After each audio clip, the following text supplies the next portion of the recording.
100 ವರ್ಷ ಆಯ್ತು. ಲವ್ ಮಾಡೋದ್ ಬೇಡ ಅಂತಾಳೆ. ಲವ್ವರ್ಸ್ಗಿಂತ ಜಾಸ್ತಿನೇ ಸಿಂಕ್ ಆಗ್ತಾಳೆ. ಓಕೆ. ಹಲೋ ಅದಿತಿ. ಜಗನ್, ನೀನ್ ಅರ್ಜೆಂಟಾಗಿ ನಮ್ಮ ಮನೆ ಹತ್ರ ಬಾ. ಯಾಕೆ ಅದಿತಿ, ಏನಾಯ್ತು? ವಿಷಯ ಇದೆ ಜಗನ್, ಏನು ಅಂತ ನಾನು ಫೋನಲ್ಲಿ ಹೇಳೋದಕ್ಕಾಗಲ್ಲ. ನೀನ್ ಬಾ, ಹೇಳ್ತೀನಿ. ಹಾ ಜಗನ್, ನೀನ್ ನಮ್ಮ ಮನೆ ಹತ್ರ ಬರ್ತಿರೋದು ಯಾರಿಗೂ ಗೊತ್ತಾಗೋದು ಬೇಡ. ನಾರ್ಮಲ್ ಆಗಿ ಬಂದು ಹಾರ್ನ್ ಮಾಡು, ನಾನೇ ಬರ್ತೀನಿ. ಸರಿ ಅದಿತಿ, ಇನ್ನು 10 ನಿಮಿಷದಲ್ಲಿ ನಾನು ಅಲ್ಲಿರ್ತೀನಿ. ಸರಿ.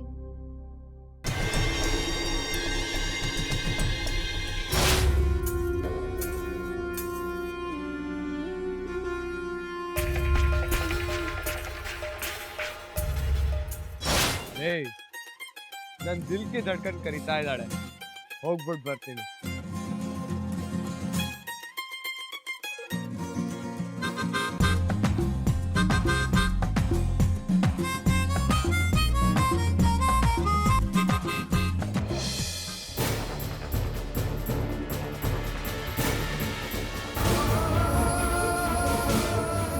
ಅಜ್ಜಿ, ಪಪ್ಪನ ರೂಮಲ್ಲಿ ಈ ಸಿರಿಂಜ್ ಸಿಕ್ತು. ಆದರೆ ಇದನ್ನ ಯಾಕೆ ಬಳಸ್ತಿದ್ದಾರೆ ಅನ್ನೋದು ನನಗೆ ಗೊತ್ತಾಗ್ತಿಲ್ಲ. ನಾನು ಜಗನ್ನ ಬರೋದಕ್ಕೆ ಹೇಳಿದ್ದೀನಿ.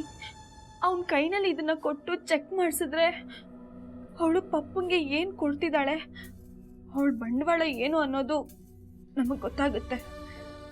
ಸರಿ, ಆ ರಾಕ್ಷಸಿ ಬರೋದಕ್ಕೆ ಮುಂಚೆ ಇದನ್ನ ಜಗನ್ ಕೊಟ್ಬಿಡು. ಹೋಗು, ಬೇಗ ಹೋಗು.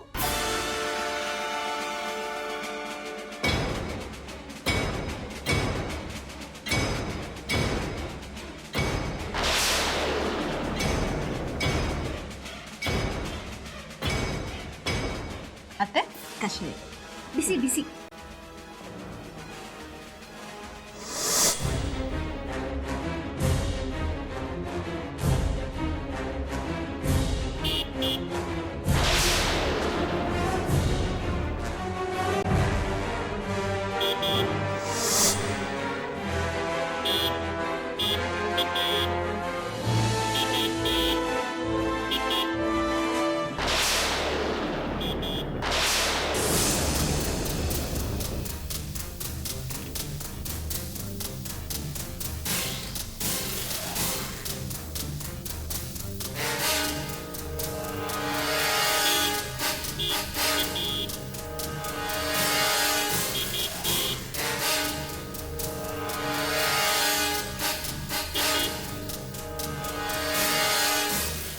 ಯಾರದು ಮನೆ ಮುಂದೆ ಹಾರ್ನ್ ಮಾಡ್ತಾ ಇರೋದು?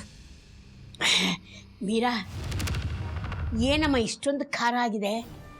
ಸ್ವಲ್ಪ ಸಕ್ಕರೆ ಹಾಕೊಂಡು ಬಾಮ್ಮ. ಬೆಲ್ಲ ಹಾಕಿದ್ನಲ್ಲ ಅತ್ತೆ.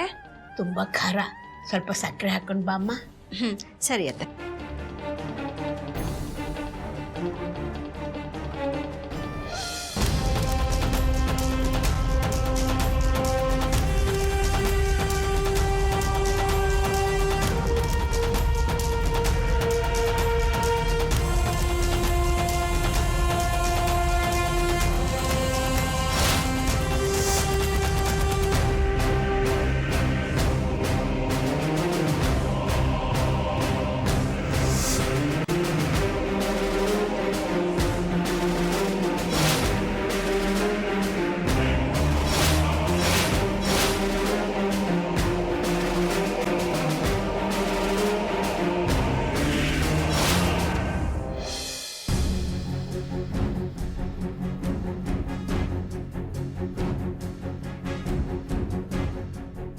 ತಗೊಳ್ಳಿ ಅತ್ತೆ. ಕೊಡಮ್ಮ.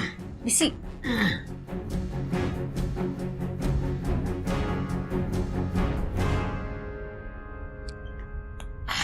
ಸರಿಯಾಗಿದೆಯಾ ಅತ್ತೆ? ಸರಿಯಾಗಿದೆಯಮ್ಮ. ಹೌದು, ಅದಿತಿಯಲ್ಲಿ ರೂಮ್ಗೆ ಹೋಗಿರ್ತಾಳೆ, ಇನ್ನೆಲ್ಲಿ ಹೋಗ್ತಾಳಮ್ಮ? ಸರಿ ಅತ್ತೆ, ನಾನು ಹೋಗ್ತೀನಿ.